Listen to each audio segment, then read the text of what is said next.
He won the first ever Olympic gold in the sport of triathlon, four-time Olympian, one of the legends of our sport, also a silver medal in 2008.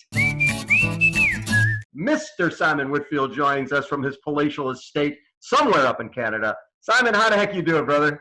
I'm good, Bob. It's great to, like I said, it's great to hear from you, and it's always fun to connect. Your love of our sport always gets me going. So, like you were just telling me, it's funny because I had an old cell for you, and I sent a text going, "Hey, Simon, want to do a radio show? I'd love to do a Zoom call with you." And the person who now has your cell texts back, and he goes, "Hey, I'm a big fan of the show. Love what you do. I got Simon's old number, I guess, a number of years ago, and let him know that he owes me a beer at the Beagle."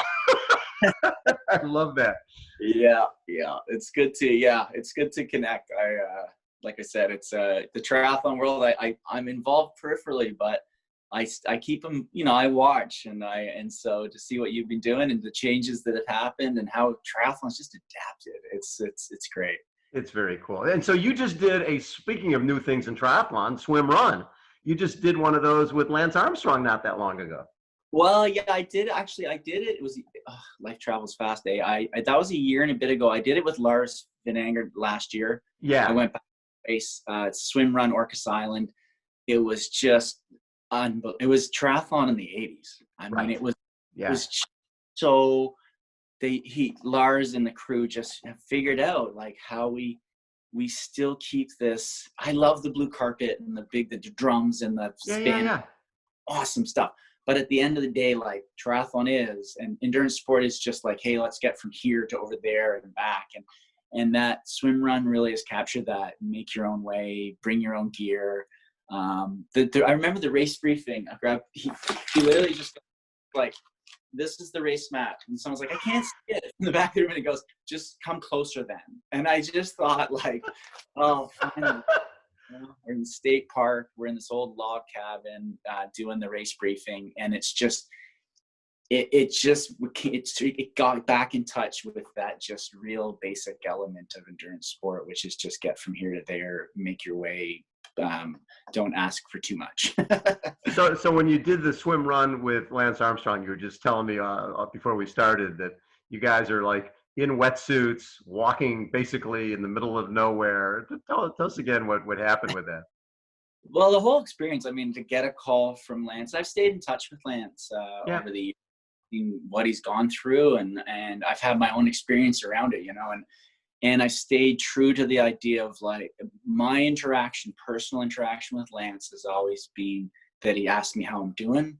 And he checked in when I crashed in after London. When he heard I got divorced, he just reached out randomly and said, "How you good, bro?" Yeah. And that I get all the other part, blah blah blah. But my personal experience has been one of someone who showed a genuine interest in how I'm doing as a person. And so when he reached out to see if I was interested in ducking across the border to go do this thing, of course I was like, this is like, I kind of double checked it, like, is this really happening?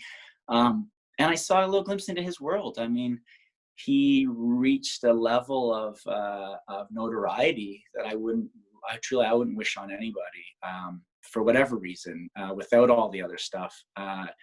And I saw this human side of him there that was really interesting. I saw him struggle, and I saw him get frustrated, and I saw him be really kind, and I saw him be a little gruff.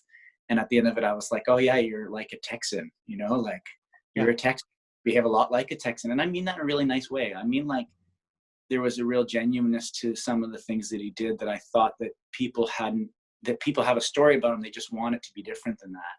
But I saw little moments, and one of those moments was halfway through this event where we're out in the middle of nowhere. Like, we're both we've tried to be competitive for a while. Eventually we're just like, I'm like, dude, can we walk for a bit? Like, I'm tired.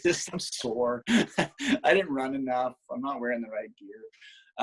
And he's totally, yeah, let's do it. And so we're just walking along, and this couple walks by him, and he says, "Howdy, ma'am." And she passes by him and then gets to me and turns to her husband. And she's like, as she's passing me, she says, "I'm sorry, was that Lance Armstrong in a wetsuit saying howdy, ma'am?" And I said, I said, it sure was, man. It sure was. And it was just those funny moments of realizing just the level of recognition that he achieved. And then to be out there in our ridiculous costumes, just being two guys that just like to go from here to there, and all that was just like, for this little window was left behind.